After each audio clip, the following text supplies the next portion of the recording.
I'm done working for the day.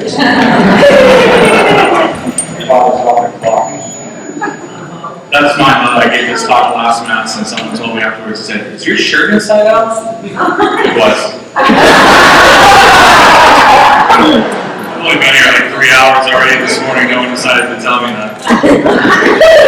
How are you all? Good! It's the height of summer, which also means it's the height of a great summer tradition here in the States. It's baseball season. I got a question the other week. Someone asked me, they were watching a baseball game, and they noticed something and asked me to explain it. If you ever watch baseball, you will know it's actually very much like being Catholic. It's very ritualistic. These guys have a lot of little rituals that a lot of other people just don't understand. And one of them is when a guy will get into the batter's box, he usually has this little routine you might do. You might trace something in the dirt. You might have to step out and adjust his gloves every single time. And what this person noticed was that a lot of players make the sign of the cross when they get into the batter's box. But after they make the sign of the cross, they kiss their hand. I said, well, why do they kiss their hand? Is there a step that no one ever taught me that I'm missing out on? Well, no.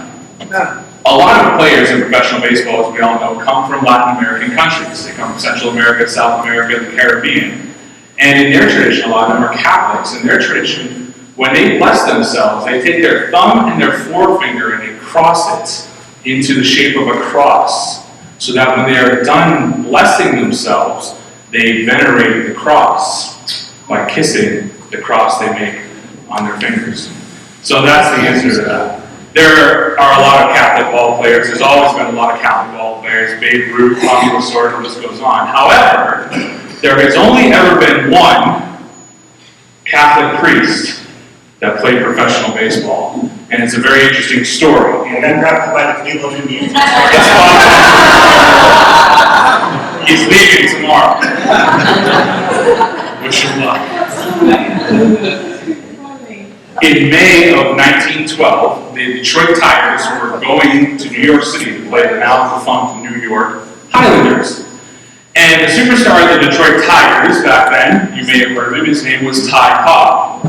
And as Ty Cobb was out on the field that day, there was a heckler, and he was getting pretty nasty.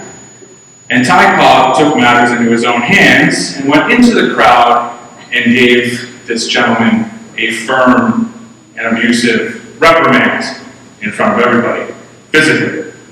Now that sounds a bit extreme, but actually in 1912 that wasn't too out of the ordinary. But however, at that day in attendance was the president of the American League, and his name was Van Anderson.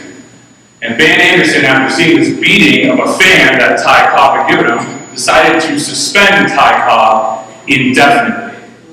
Well, the rest of his team, the Detroit Tigers, were not very enthused with that decision to ban from the game their star player. So they decided to go on strike until Ty Cobb was reinstated to the team. This was the first baseball strike that ever happened. Well, this got back to Van Anderson, who said, okay, that's fine. For every game that you don't put 9 ball players out on that field, we're going to fine the Detroit Tigers $5,000, which back in 1912 was quite a bit of money. So the next game the Tigers had was in Philadelphia against the Philadelphia Athletics, who at the time were the reigning World Series champions. And when they got there, the guys stood firm. They were not going to go up onto the ball field.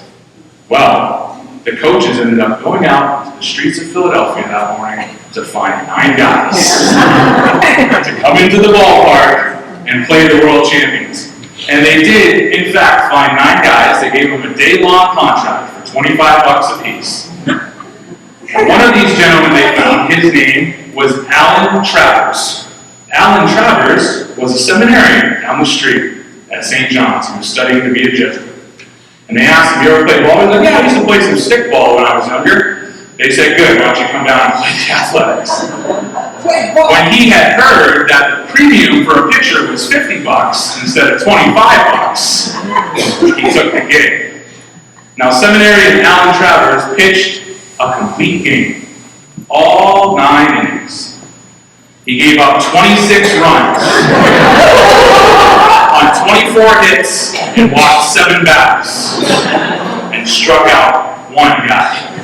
He could be that guy. So, anyways, years later, he went on to be ordained, and he is the only Catholic priest that ever played professional baseball. And so, many years before he was willing to tell a story about his one day at the big show. So, I hope you all have a wonderful week.